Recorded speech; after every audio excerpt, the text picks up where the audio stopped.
On September 14, 2022, in New Orleans, Louisiana, 17-year-old Keith Duncan was stabbed to death in the parking lot of the Riverwalk Shopping Center, one of the city's most upscale malls.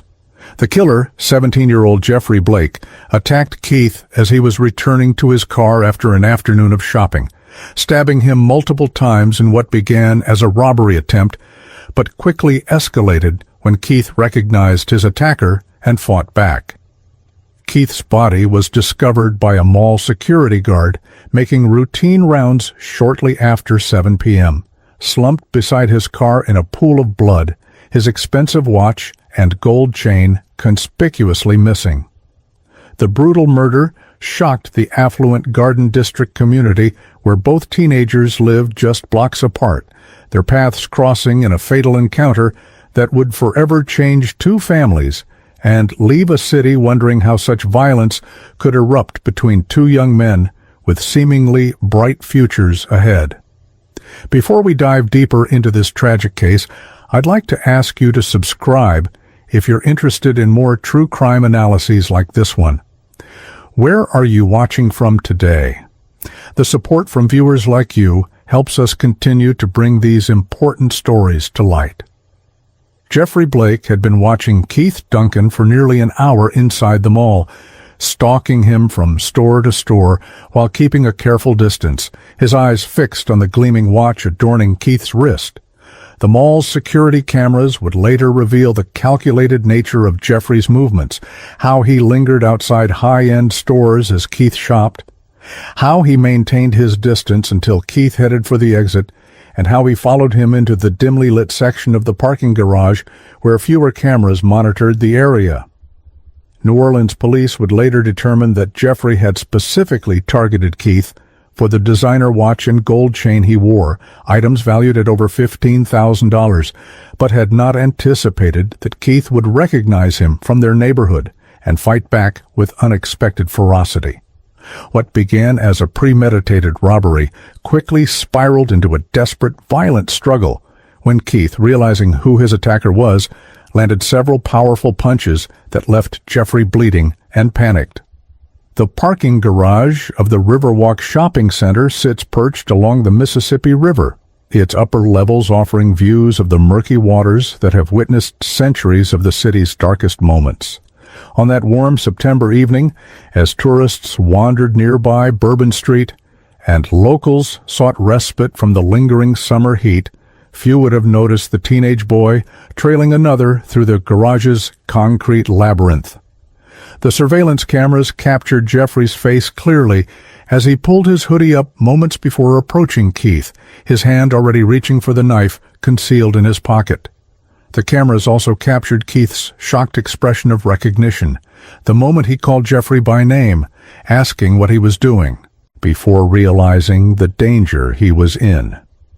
The subsequent struggle lasted less than 2 minutes, but would change the trajectory of both young lives forever, one ending in death, the other condemned to decades behind bars.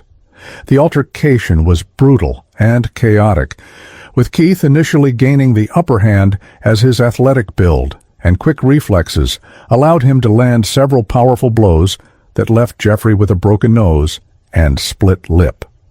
Blood evidence later collected from the scene would confirm that Keith had managed to injure Jeffrey significantly before the knife was drawn, supporting witness statements that described hearing shouts and the sounds of a struggle.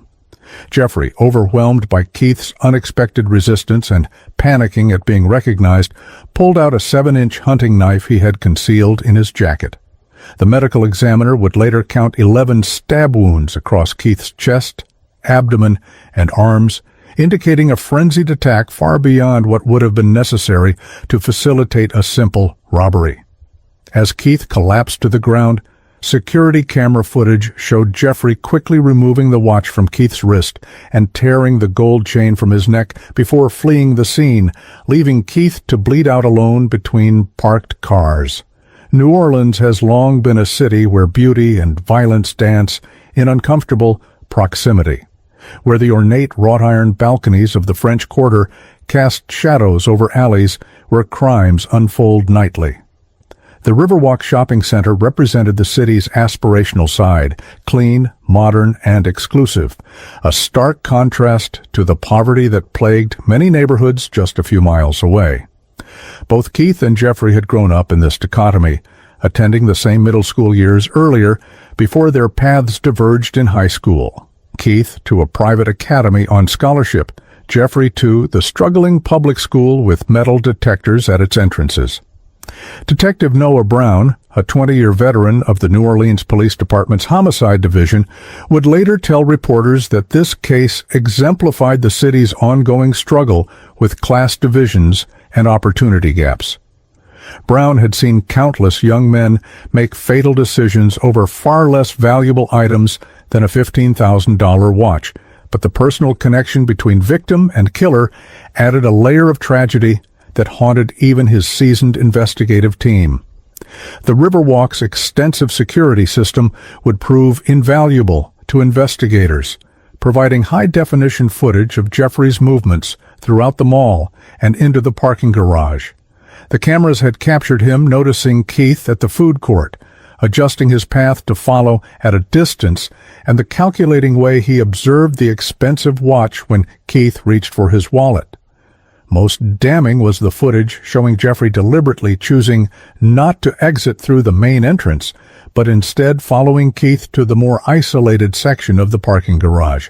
The premeditation, evident in the footage, would later become central to the prosecution's case, undermining defense claims that the encounter was coincidental or that the violence erupted spontaneously. Detective Brown, reviewing the footage in the hours after the crime, immediately recognized the deliberate stalking behavior and ordered his team to identify the suspect, knowing the clear images would make identification a matter of when, not if. As night fell over New Orleans, the crime scene in the parking garage was transformed into a clinical workspace of forensic technicians and detectives. The humid September air made the scent of blood more pronounced as investigators worked methodically under portable lights, collecting evidence that would eventually lead them to Jeffrey Blake. Keith's car remained where he had parked it, his shopping bags still sitting in the trunk he had opened moments before being attacked. Among the items purchased that day was a birthday gift for his younger sister, a charm bracelet from a high-end jeweler that would never be given. The irony was not lost on Detective Brown that Keith had died for his valuables while in possession of a gift meant to celebrate another life. The violence of the attack was evident in the blood spatter patterns that forensic technicians photographed and measured, telling the story of a struggle that moved several feet across the parking area before ending where Keith's body was found. The parking garage cameras had captured Jeffrey's escape route as he fled down a service stairwell, exiting onto a side street that connected to the city's streetcar line. Additional traffic cameras would later confirm that Jeffrey had boarded a streetcar heading toward the neighborhood where both he and Keith lived, his hoodie pulled low over his face, but not enough to prevent identification. The New Orleans streetcar, an iconic symbol of the city's charm and history, had unwittingly transported a killer away from his crime scene, its antique wooden seats absorbing the blood from Jeffrey's own injuries sustained during the struggle with Keith. Investigators would later recover blood samples from the streetcar that matched Jeffrey's DNA, creating an irrefutable timeline of his movements following the murder. The city's extensive surveillance network, installed in response to post-Katrina crime waves, had created a digital trail that would make denying his presence impossible. Within hours of Keith's body being discovered, his identity was confirmed through his driver's license, and detectives made the solemn journey to the Duncan family home in the Garden District. The Victorian-style house with its manicured lawn represented the success of Keith's parents. His father, a successful contractor, his mother an administrator at Tulane University, and stood in sharp contrast to the public housing complex where Jeffrey Blake lived with his grandmother less than a mile away. The notification of death is a moment that homicide detectives universally dread, and the screams of Keith's mother when told of her son's murder echoed through the elegant foyer of their home, startling the family's pet birds into a frantic flutter of wings. Keith's 13-year-old sister, Lisa, had been doing homework in the kitchen when the detectives arrived, and her silent collapse upon hearing the news would later be described by Detective Brown as one of the most heartbreaking reactions he had witnessed in his career. The news of Keith Duncan's murder spread quickly through New Orleans, a city already too familiar with violence, yet still capable of being shocked by its senselessness. Local news stations broadcast Keith's yearbook photo alongside grainy images from the mall's security cameras showing an unidentified suspect, asking the public for information while warning shoppers to remain vigilant. The Riverwalk Shopping Center, eager to protect its reputation as a safe retail destination, issued statements highlighting their security measures and cooperation with police. By morning, flowers and candles had begun to appear near the entrance to the parking garage, the beginning of an impromptu memorial that would grow over the coming days. Keith's private school announced counseling services for students and a moment of silence before classes, while social media filled with tributes to the popular teenager whose smile and generosity had touched many lives. The brutal killing represented more than just another statistic in New Orleans' troubled relationship with violent crime. It highlighted how even privileged youth weren't immune to the city's underlying tensions. Local commentators noted that the shopping center where Keith died sat at the intersection of wealth and poverty that characterized much of New Orleans, its luxury stores and restaurants standing in stark contrast to neighborhoods still struggling to recover from Hurricane Katrina nearly 2 decades earlier. Jeffrey Blake had grown up in one such neighborhood, raised by his grandmother after his mother's incarceration for drug offenses, his father long absent from his life. The paths of the two teenagers had crossed years earlier in middle school before the city's stratified education system separated them. Keith to opportunity, Jeffrey to an environment where violence and crime often seemed like the only available options. This context, while not excusing the murder, provided a backdrop that many residents recognized as part of the city's ongoing struggle with inequality. Keith Duncan was more than just a victim. He was a 17-year-old high school senior with dreams of attending Tulane University to study engineering, following in the footsteps of his mother's academic career. Friends described him as thoughtful and driven, the kind of student who tutored others without being asked, and who had managed to balance academic excellence with being genuinely well-liked by his peers. His bedroom, which police would photograph as part of their investigation, told the story of his passions. Shelves lined with science competition trophies, walls covered with posters of New Orleans Saints football players, and a desk meticulously organized with college applications in various stages of completion. The designer watch that had caught Jeffrey Blake's attention was not a symbol of frivolous spending, but a graduation gift from his parents, celebrating Keith's early acceptance to Tulane and his perfect SAT scores, an achievement that represented countless hours of dedicated study and the promise of a bright future. The Duncan family home in the Garden District stood as a testament to generational progress, purchased by Keith's grandfather, who had built a successful contracting business after returning from military service in Vietnam. Keith's father had expanded the business, and Keith had spent summers working alongside the construction crews, learning the value of hard work while developing the muscular build that had allowed him to briefly fight off his attacker. The gold chain that was stolen from his body had been a gift from his grandfather on his 16th birthday, making its theft not just a material loss, but the severing of a family connection that had special meaning. Keith's younger sister, Lisa, idolized her brother, often telling friends that she wanted to be as smart as Keith when she reached high school, unaware that her brother privately told others that she was the truly gifted one in the family.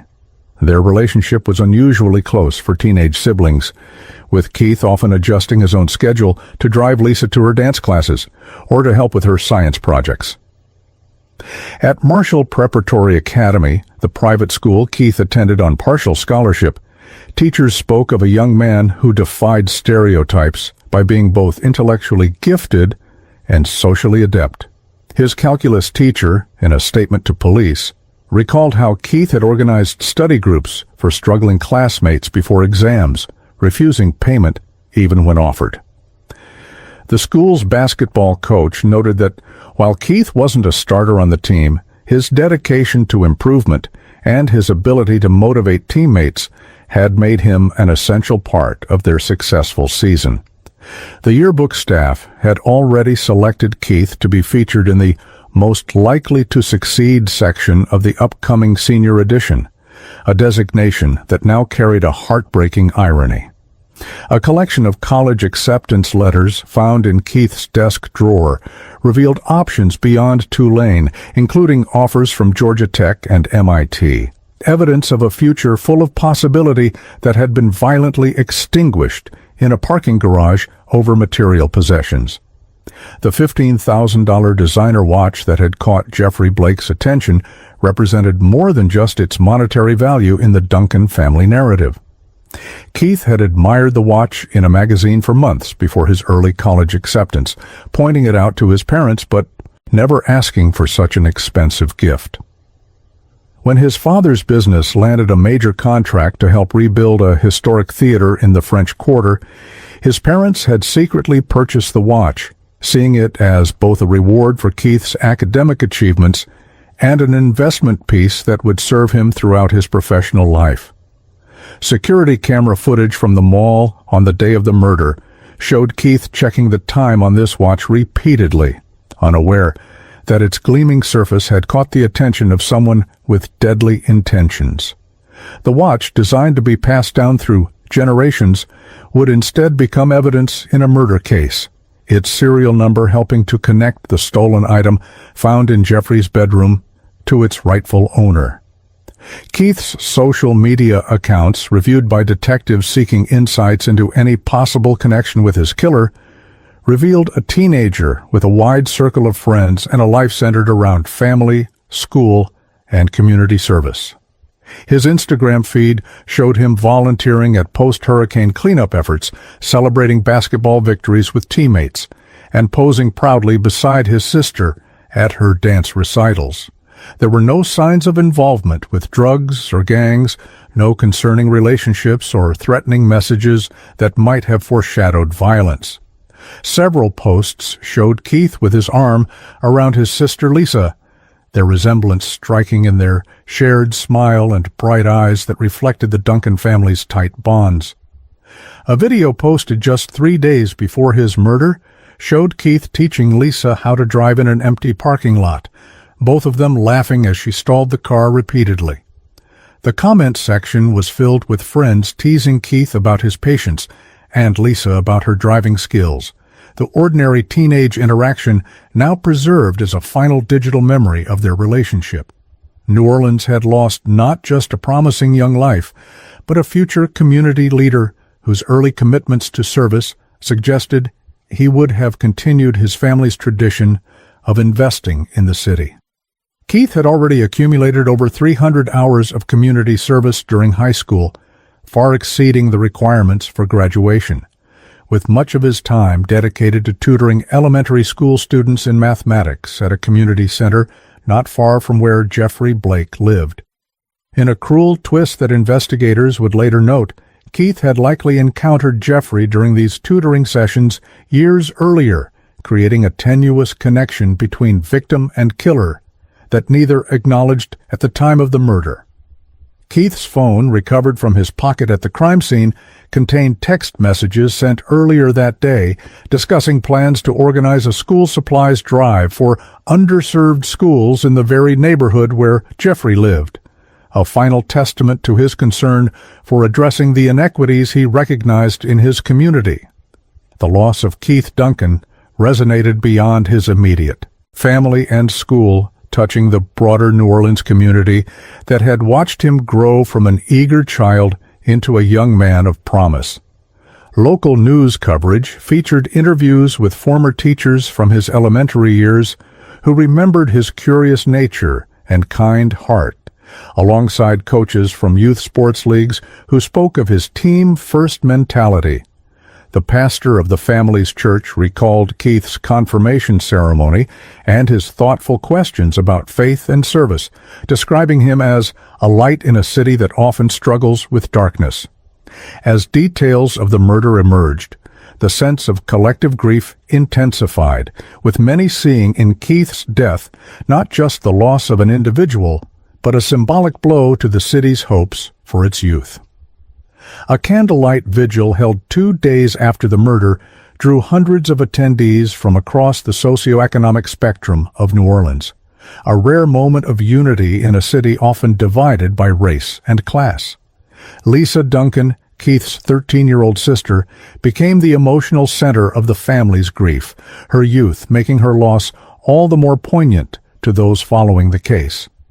In the days after the murder, she retreated into a profound silence that concerned the grief counselors working with the family, communicating only through written notes and refusing to enter the parts of the house most strongly associated with her brother.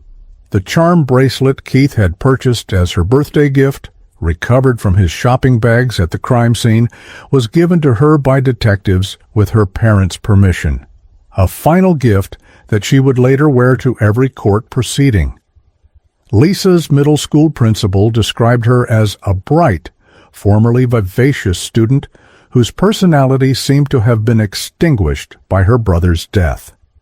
The profound bond between the siblings had been severed at a crucial developmental stage for Lisa, and psychological professionals consulted by the family warned that the trauma might have long-lasting effects on her emotional development and ability to form trusting relationships. Keith's parents, Marcus and Evelyn Duncan, handled their grief with a dignity that impressed even the most seasoned detectives and prosecutors. In their first press conference, standing on the steps of their Garden District home with Lisa between them, they spoke not of vengeance but of justice, asking the community to trust the legal system and to honor their son's memory by rejecting further violence. Marcus Duncan, his contractor's hands gripping the podium with white-knuckled intensity, spoke of his son's belief in education as the path to overcoming societal divisions, while Evelyn, an administrator at Tulane University, announced the establishment of a scholarship in Keith's name for students from underserved communities. Their composure cracked only when describing the birthday gift Keith had purchased for Lisa, Evelyn's voice breaking as she detailed how her son had saved from his summer job to buy the perfect present for his sister. This public display of grief and resilience generated a wave of support for the family and increased pressure on police to bring Keith's killer to justice. The autopsy report, which became public during preliminary court proceedings, provided a clinical counterpoint to the emotional narratives surrounding Keith's life and death. The medical examiner documented 11 stab wounds with 3 penetrating vital organs, the most lethal piercing Keith's heart and causing rapid blood loss that would have rendered him unconscious within minutes. Defensive wounds on his hands and forearms indicated that he had fought vigorously to protect himself, with skin and blood samples under his fingernails matching Jeffrey Blake's DNA.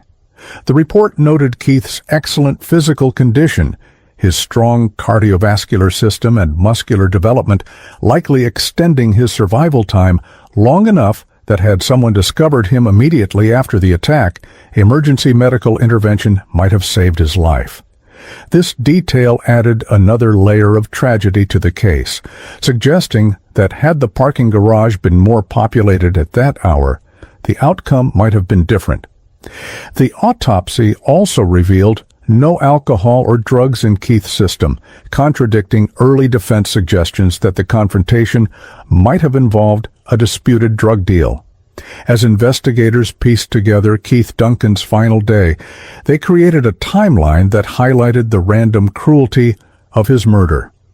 That morning, he had helped his father measure a job site before attending classes, where he had presented his senior project on sustainable urban infrastructure to enthusiastic feedback from teachers. After school, he had driven to the Riverwalk Shopping Center with the specific purpose of buying Lisa's birthday gift, texting his mother pictures of different charm options before making his selection. Security cameras tracked his movements through the mall, showing him stopping at a sporting goods store to look at basketball shoes and eating a quick dinner at the food court, ordinary teenage activities that Jeffrey Blake had observed while formulating his plan to rob Keith. The mundane nature of Keith's activities on his final day underscored the senselessness of his murder, the random intersection of two young lives resulting in one extinguished and another forever altered by a decision made in a moment of greed. The 911 call came at 7:23 p.m. from a woman returning to her car after an evening yoga class at a studio adjacent to the Riverwalk Shopping Center. Her voice, captured on the recorded emergency line, trembled as she described a young man lying in a pool of blood between parked cars on the third level of the garage. "I think he's been stabbed," she told the dispatcher, explaining that she had approached after seeing what she initially thought was someone who had fallen but retreated when she realized the severity of the situation. The caller remained on the line until first responders arrived 6 minutes later, providing crucial information about the precise location within the sprawling parking structure while keeping her distance as instructed by the dispatcher. Her description of seeing no one else in the immediate vicinity suggested the attacker had fled sometime before the discovery, creating an immediate challenge for investigators trying to establish a timeline of the crime. First responders found Keith Duncan already deceased, his body showing signs that death had occurred at least 30 minutes before discovery, based on initial assessment of body temperature and blood coagulation. Officers immediately secured the area, establishing a wide perimeter that encompassed several levels of the parking garage to preserve potential evidence, while mall security provided immediate access to their surveillance system. Detective Noah Brown arrived on scene at 7:42 p.m., bringing with him the methodical approach that had earned him a reputation as one of the New Orleans Police Department's most thorough homicide investigators. His first actions, documented in police reports and later shared during court testimony, involved a careful assessment of the scene before anything was disturbed, noting the position of the body, the blood spatter patterns on nearby vehicles, and the victim's personal items strewn across the concrete. Brown's initial observations, recorded in his characteristic detailed shorthand, included the first mention of the missing watch, as a distinct tan line on the victim's wrist indicated a regularly worn item was absent. The mall security office became an impromptu command center as Detective Brown and his team reviewed footage from the extensive camera network that covered both the interior shopping areas and the parking structures. The digital security system, upgraded just 6 months earlier, provided high-definition video that clearly showed Keith's movements throughout the mall that afternoon, as well as those of the teenager who would later be identified as Jeffrey Blake. The breakthrough moment came when surveillance specialist Tamara Wilkins isolated footage showing Jeffrey noticing Keith at the food court, his attention clearly drawn to the watch visible when Keith checked the time on his phone. Subsequent footage showed Jeffrey following Keith at a distance through the mall, always maintaining enough separation to avoid detection, but never letting his target out of sight. The most damning sequence, which would later become central to the prosecution's case, showed Jeffrey deliberately adjusting his route to follow Keith to his car rather than exiting through the mall's main entrance, pulling up his hoodie as he entered the parking garage shortly after Keith. The foundational clue that would ultimately break the case came from the mall's security cameras positioned throughout the parking garage, capturing Jeffrey Blake following Keith Duncan to his car, and the subsequent attack. The footage, while not showing the murder in its entirety due to camera angles and parked vehicles creating blind spots, clearly documented Jeffrey approaching Keith from behind as he opened his trunk, the initial confrontation, and Keith's evident recognition of his attacker before the physical struggle began. Most crucially, the cameras captured Jeffrey fleeing the scene afterward, his face briefly visible when he looked up while entering a stairwell, providing investigators with a clear image they could use for identification.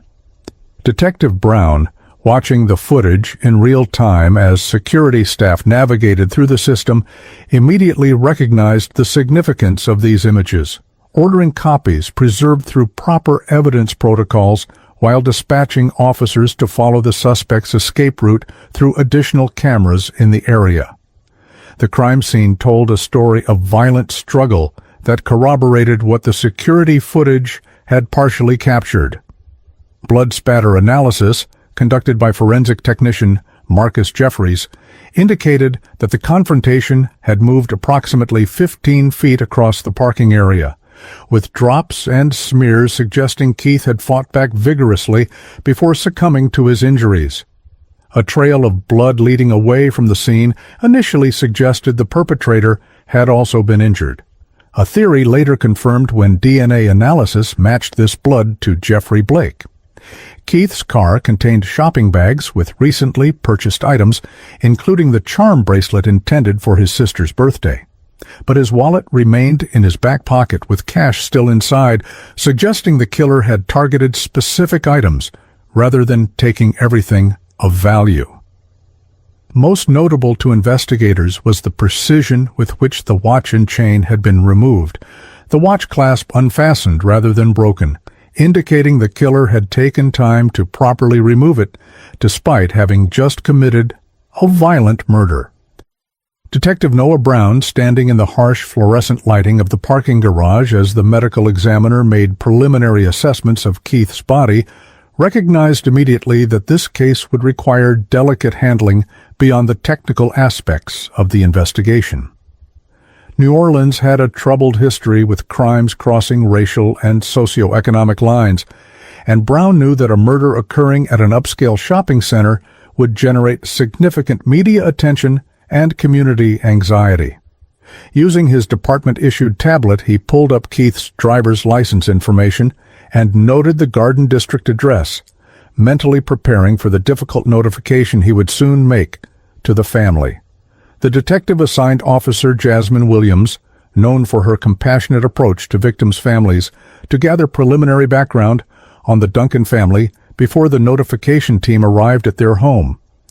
Brown's 20 years of experience had taught him that understanding the victim was as crucial as tracking the perpetrator, particularly in cases where the motive might involve personal connections rather than random violence. The medical examiner, Dr. Elaine Toussaint, conducted her preliminary examination at the scene, documenting the multiple stab wounds and defensive injuries before authorizing the body's removal to the coroner's office for full autopsy. Her initial assessment, shared verbally with Detective Brown and later formalized in her report, estimated the time of death between 6:45 p.m. and 7:15 p.m., creating a narrow window that aligned with the security footage timestamps. Dr. Toussaint noted the precision of several of the stab wounds, particularly the one that had penetrated Keith's heart, suggesting either training or luck on the part of the assailant. The defensive wounds on Keith's hands and forearms indicated he had attempted to block the knife attacks, consistent with the struggle seen in the security footage. Most significantly for the investigation, Dr. Toussaint identified tissue and blood under Keith's fingernails that likely belonged to his attacker, immediately ordering samples preserved for DNA analysis that would later provide a crucial link to Jeffrey Blake. While the on-scene investigation continued, Detective Brown dispatched officers to canvass the shopping center for potential witnesses who might have observed either Keith or his attacker before or after the murder. The timing of the crime, early evening on a Wednesday, meant the mall had been moderately busy, though the specific area of the parking garage where the attack occurred was relatively isolated. Several shoppers reported seeing a teenager matching Jeffrey's description moving quickly near the mall exits around the estimated time of the murder, with one witness noting that he appeared to have blood on his hands that he was attempting to wipe on his dark jeans.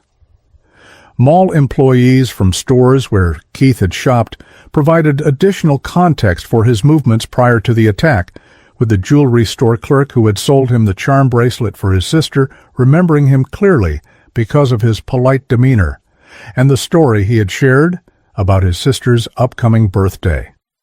These witness statements, while not providing direct observation of the crime itself, helped investigators construct a more complete timeline of events leading up to the fatal encounter. By midnight, barely 5 hours after Keith's body had been discovered, the New Orleans Police Department had compiled sufficient evidence to consider the case a targeted robbery-homicide rather than a random act of violence. The security footage clearly showed premeditation in the way Jeffrey Blake had followed Keith throughout the mall. The selective nature of the items taken from the body suggested specific targeting of valuables, and the level of violence indicated a crime that had escalated beyond the perpetrator's initial intentions. Detective Brown, in his preliminary report filed before leaving the scene, noted his working theory that the suspect likely knew or was familiar with the victim based on the victim's apparent recognition during the initial confrontation and the targeted nature of the items taken. This assessment would prove remarkably accurate as the investigation progressed, though the connection between the two teenagers would initially elude investigators focused on processing the extensive physical and digital evidence collected from the crime scene. The notification to the Duncan family occurred shortly before 10 p.m., with Detective Brown and Officer Williams arriving at the Garden District home where Keith had grown up. The detectives had confirmed through vehicle registration that the car in the parking garage belonged to Keith Duncan, and preliminary identification through his driver's license and school ID found in his wallet left little doubt about the victim's identity. Marcus Duncan answered the door, initially confused by the late visit until he recognized the solemn expressions that parents instinctively fear. The notification, documented in Officer Williams' report as one of the most difficult in my career, unfolded in the family's living room, where Keith's school portraits lined the walls chronologically, showing his growth from a smiling child to a poised young man. Evelyn Duncan collapsed upon hearing the news, while Lisa, who had come downstairs investigating the late-night visitors, stood frozen in the doorway as her world permanently shifted. Detective Brown, following department protocol for death notifications, provided only confirmed information about the location and general nature of Keith's death, explaining that the investigation was already underway while promising to keep the family updated as details emerged.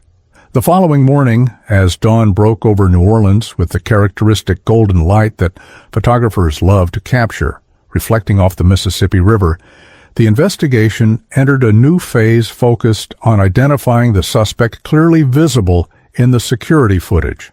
The department's digital evidence team had enhanced the clearest images of Jeffrey's face, distributing them internally while preparing for potential public release if identification wasn't quickly established. Detective Brown, operating on minimal sleep, met with school resource officers from both public and private high schools in the area, showing them the enhanced images in hopes that someone would recognize the teenager. The breakthrough came when Officer Terrence Jackson, assigned to Eleanor Roosevelt High School in Jeffrey's neighborhood, immediately identified the suspect as Jeffrey Blake, a junior with a record of minor offenses including shoplifting and fighting.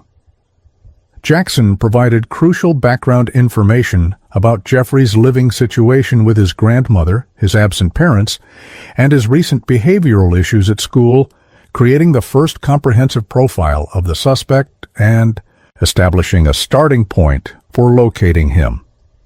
The formal identification of Jeffrey Blake as the primary suspect transformed the investigation, shifting focus from determining who had committed the crime to building an airtight case that would survive legal scrutiny.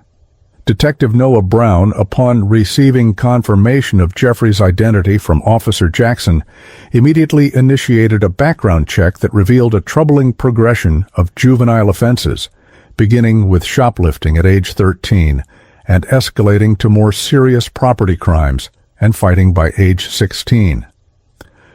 Jeffrey's school records painted a picture of a student with above-average intelligence but poor attendance and disciplinary issues, with one teacher noting in a report that he seems angry at the world, while another described him as capable of charm when he wants something.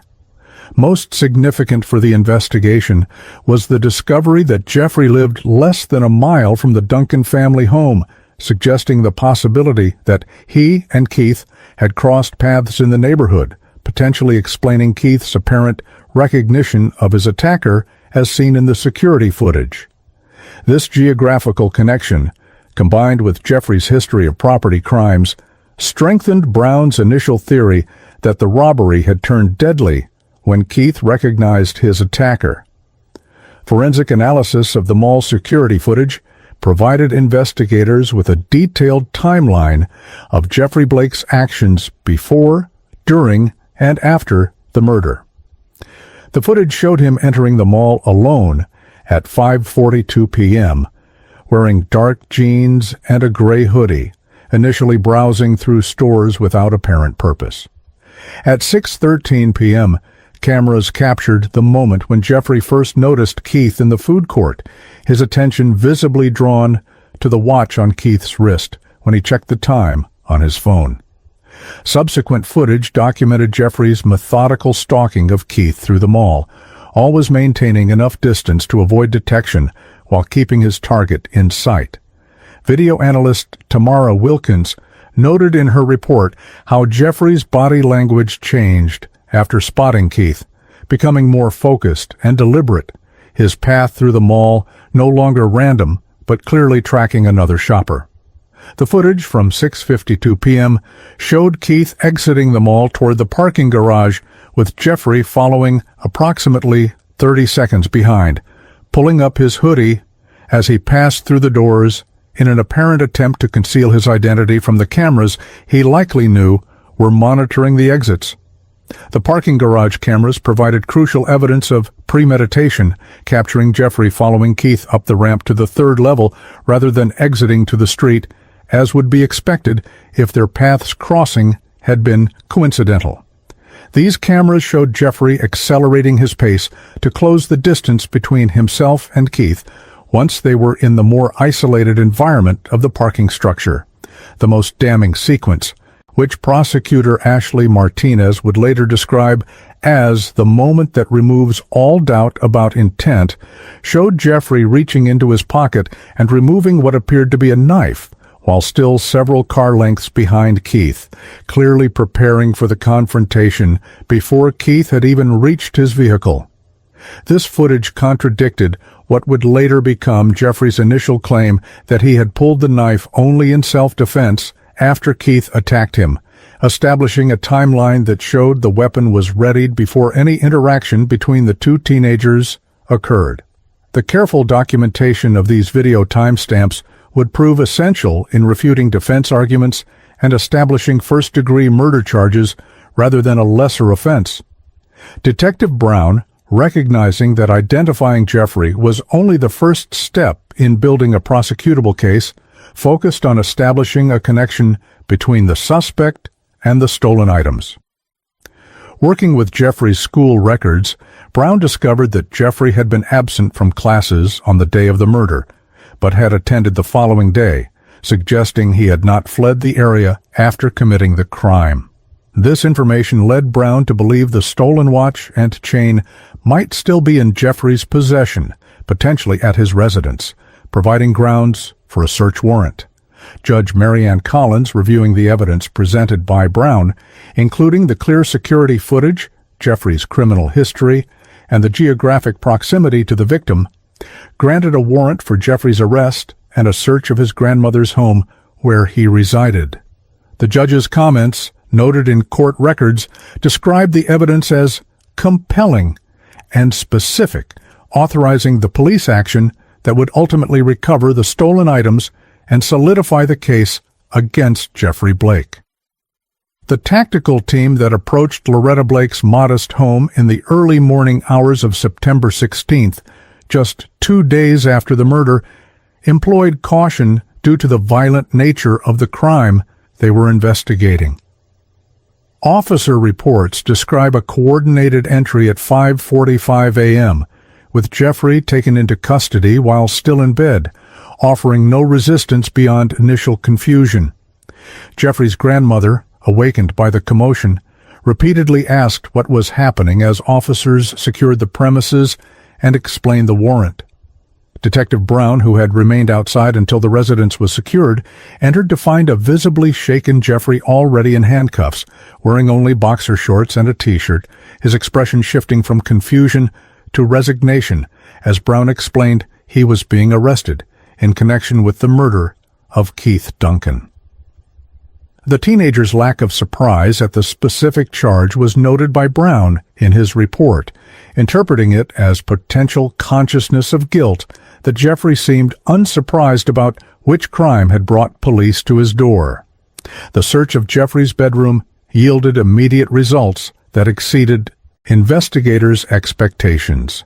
In a shoebox pushed beneath his bed, officers discovered Keith's designer watch and gold chain, still in the same condition as when they were taken from his body, without any attempt to alter their appearance or remove identifying features.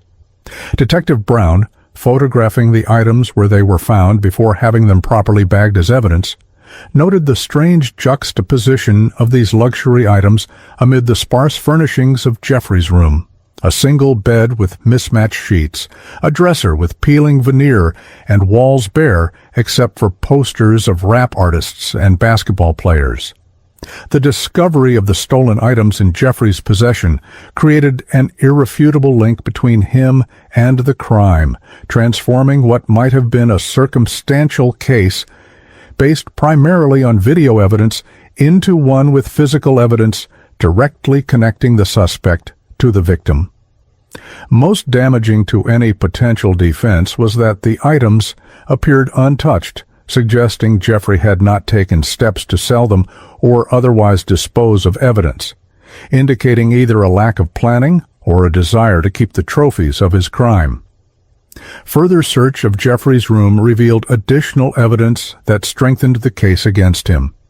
In a trash can beside his desk, officers found a blood-stained T-shirt that appeared to match the one Jeffrey was wearing in the mall security footage, with initial field tests indicating the presence of both Jeffrey's blood and blood from another individual that would later be confirmed as Keith's. The hoodie seen in the video was discovered stuffed between the mattress and box spring of Jeffrey's bed, also bearing traces of blood that forensic analysis would match to both teenagers. Most damning was the recovery of the knife believed to be the murder weapon, found wrapped in a towel and hidden in the back of Jeffrey's closet. A 7-inch hunting knife with a distinctive handle that matched the glimpse of the weapon seen in the security footage.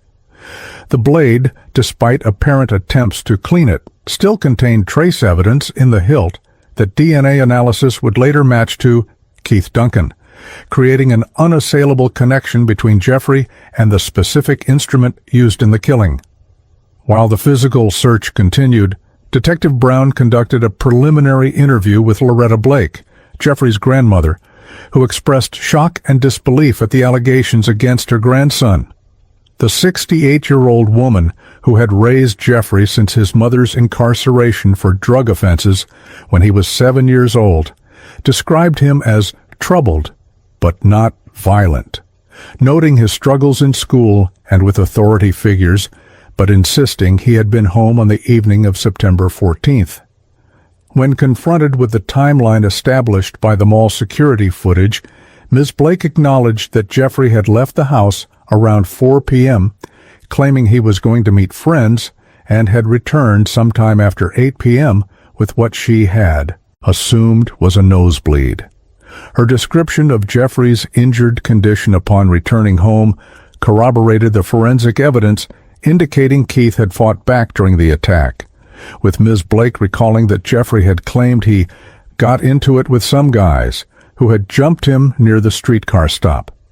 The inconsistency between this explanation and the injuries documented during Jeffrey's booking, specifically defensive wounds on his hands consistent with knife fighting and scratches on his face consistent with the DNA found under Keith's fingernails, would later undermine defense claims that Jeffrey had been involved in an unrelated altercation.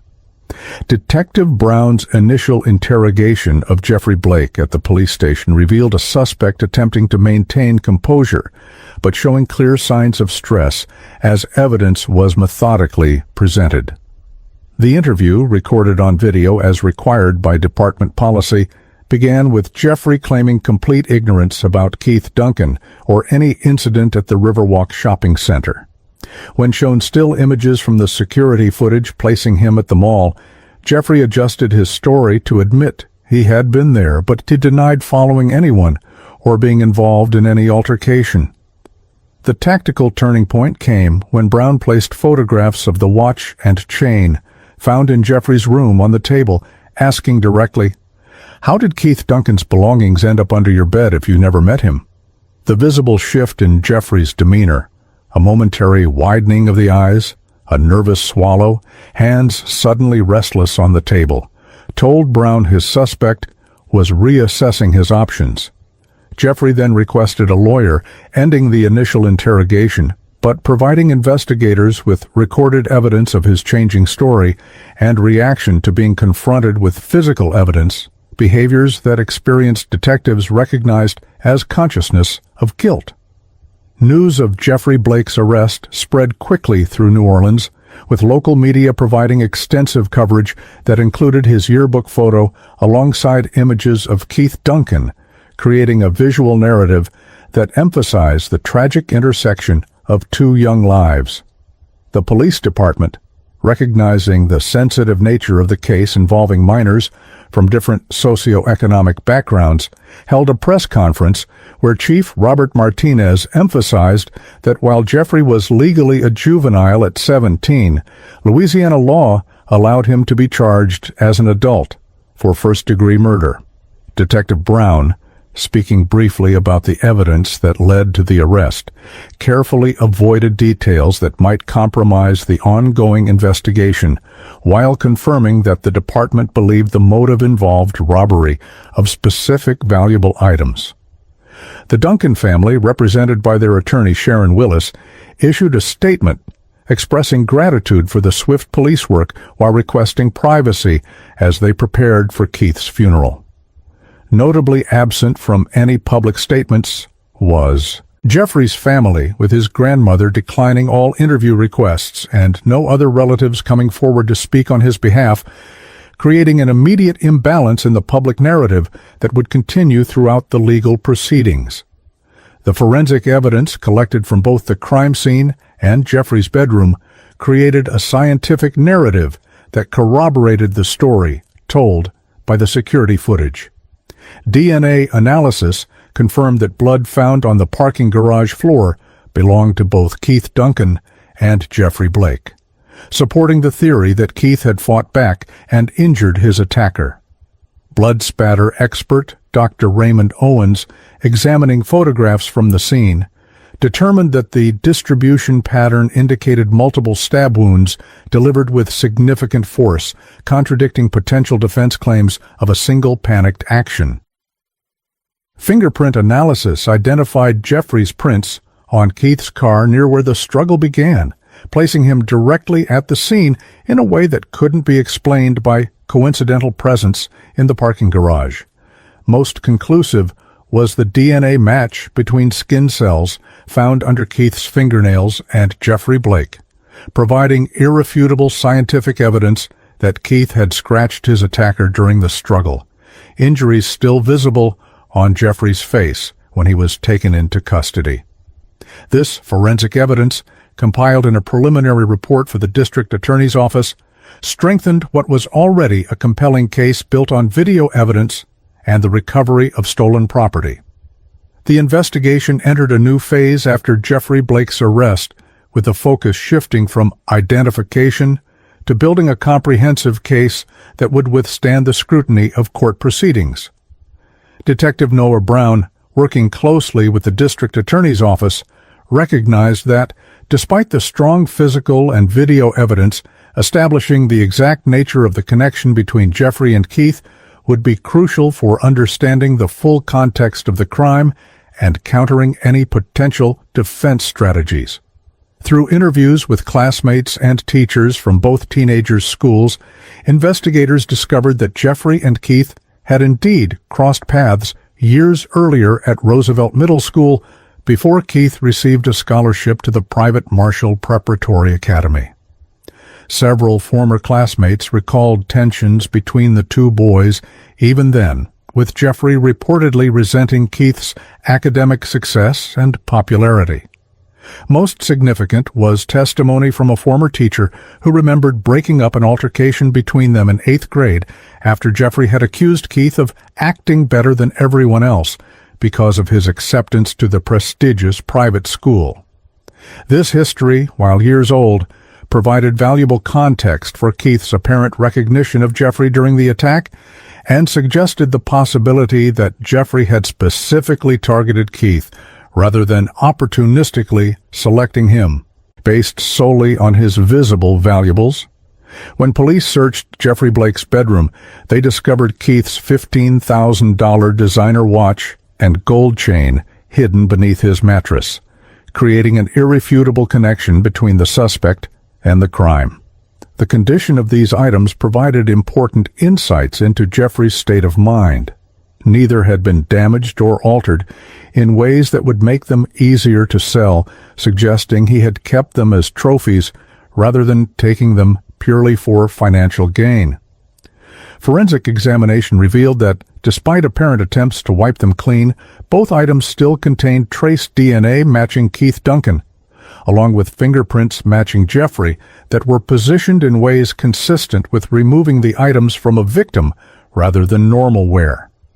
Most telling was that Jeffrey had made no attempts to dispose of these highly incriminating items in the 2 days between the murder and his arrest, keeping them close at hand where he could see and handle them. This behavior, according to forensic psychologist Dr. Vanessa Williams, consulted by the prosecution, suggested a killer who derived satisfaction from possessing symbols of his victim, indicating elements of power and control, motivating the crime beyond simple financial gain. The prosecution would later use this assessment to argue that the robbery was merely a pretext for violence stemming from long-standing resentment. Digital evidence became a cornerstone of the case against Jeffrey Blake, with forensic analysis of his cell phone yielding particularly damning information.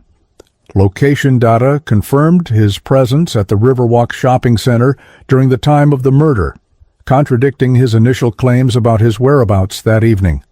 His search history revealed queries about how to clean blood from clothes and pawn shops no questions made in the hours following Keith's death, demonstrating consciousness of guilt and premeditation to dispose of evidence.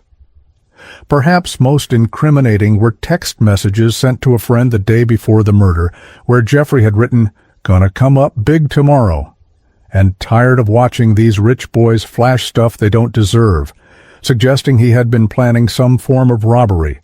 When combined with the mall's security footage showing him deliberately following Keith through the shopping center, these digital breadcrumbs created a timeline of premeditation that prosecutor Ashley Martinez would later characterize as showing not a momentary lapse in judgment, but a calculated plan to target, rob, and ultimately kill a peer he had resented for years. The digital forensics team also recovered deleted photos from Jeffrey's phone, showing him wearing Keith's watch and chain in his bedroom shortly after the murder, images that appeared to be self-taken celebratory photos that he had later attempted to erase. The autopsy results provided by medical examiner Dr. Elaine Toussaint delivered scientific confirmation of the brutal nature of the attack while contradicting several potential defense narratives. The report documented 11 stab wounds to Keith's torso and arms, with 3 penetrating vital organs, including one that pierced his heart. The angle and depth of the wounds indicated they were delivered with significant force, requiring deliberate action rather than accidental or defensive movements. Dr. Toussaint noted that the fatal heart wound appeared to have been inflicted after several other stab wounds, suggesting an attack that escalated in intensity rather than a single panicked action. The defensive wounds on Keith's hands and forearms showed he had attempted to protect himself, consistent with the struggle seen in the security footage and contradicting any potential claims that he had been the initial aggressor.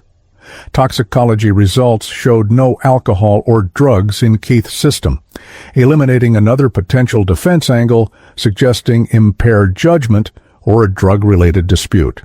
The scientific precision of the autopsy findings, presented in clinical language and supported by detailed photographs, created an irrefutable account of a violent, sustained attack that aligned perfectly with the prosecution's narrative of a robbery that escalated to murder when the victim fought back and recognized his attacker.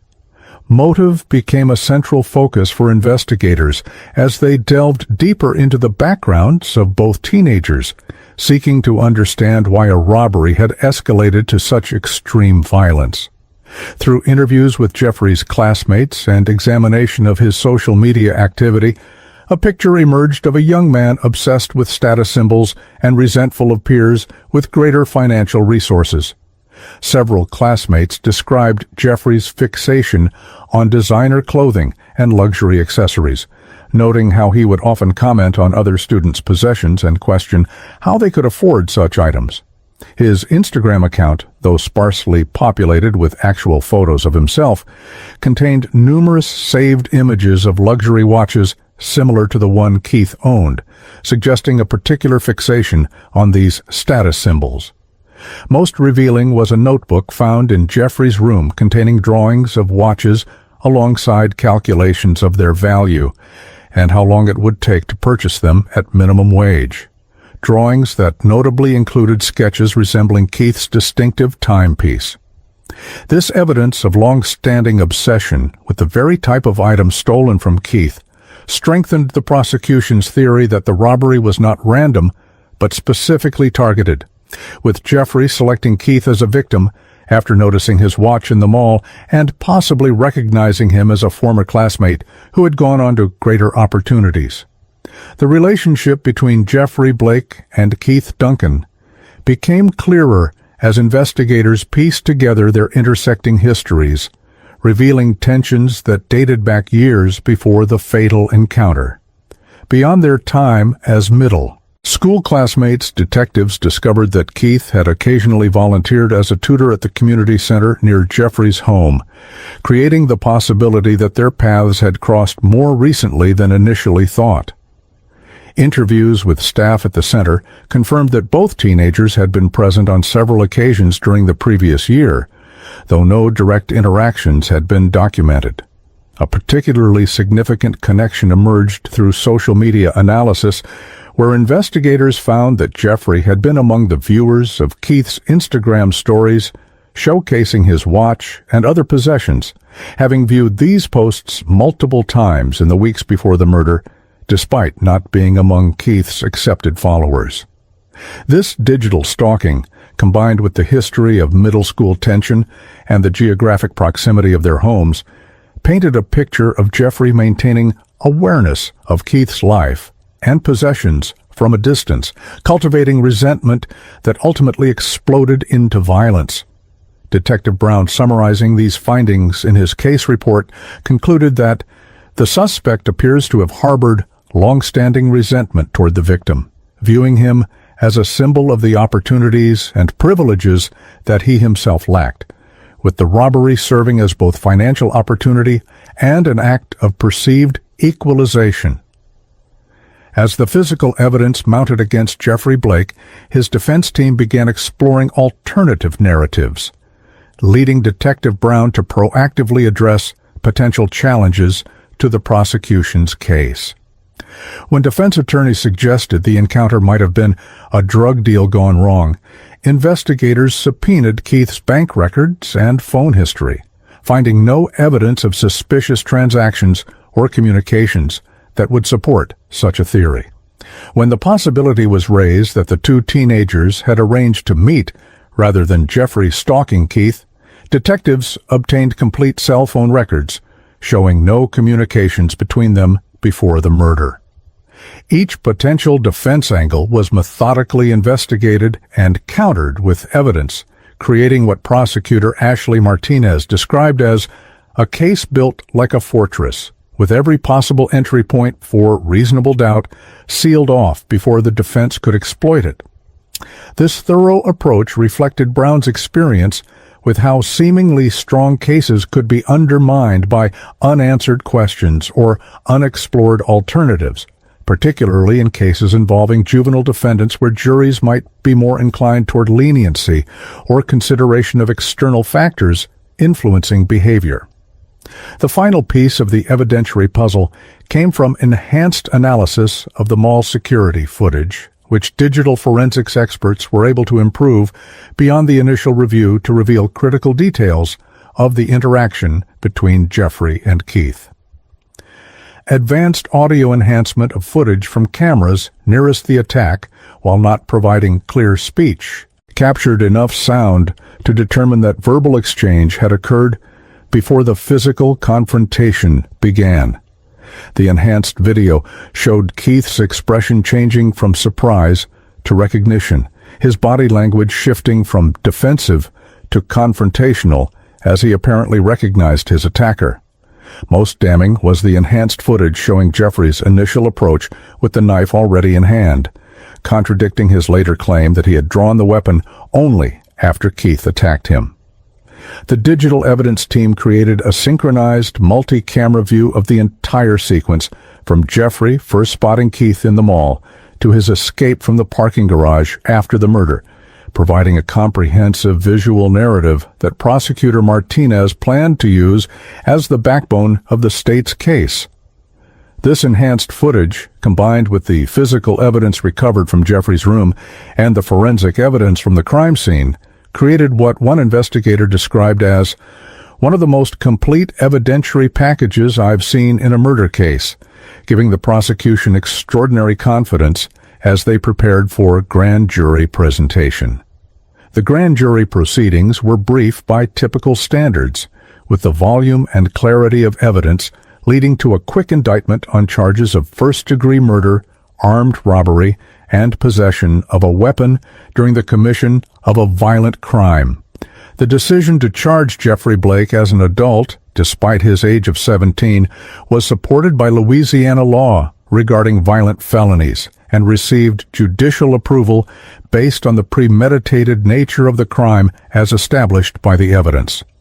Public Defender Marcia Johnson, assigned to represent Jeffrey, immediately filed motions challenging both the adult charging decision and the admissibility of evidence obtained from his bedroom, arguing that his grandmother's consent to the search might not have been fully informed. These standard defense maneuvers were anticipated by the prosecution team, who had ensured meticulous documentation of every aspect of the investigation precisely to withstand such challenges. Judge William Tanner, reviewing the search warrant application and execution documentation, denied the defense motions in a 17-page ruling that described the evidence as properly obtained through scrupulous adherence to constitutional requirements, and the adult charging decision as appropriate given the calculated nature of the crime and the defendant's clear awareness of the consequences of his actions, as demonstrated by his attempts to conceal evidence afterward.